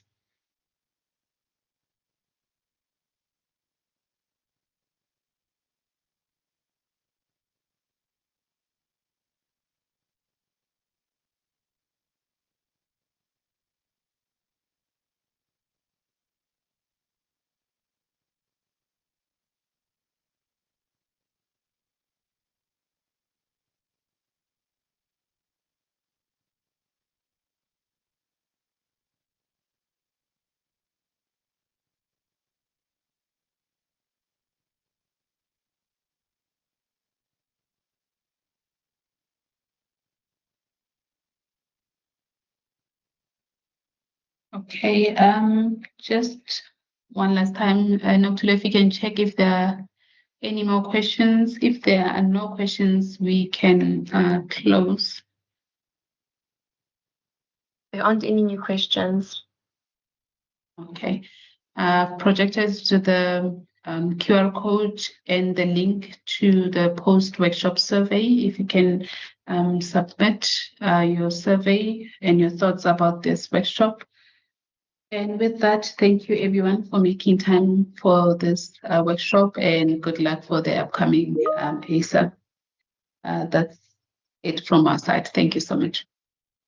We can close Notula. Thank you. Thank you. Thank you. Thank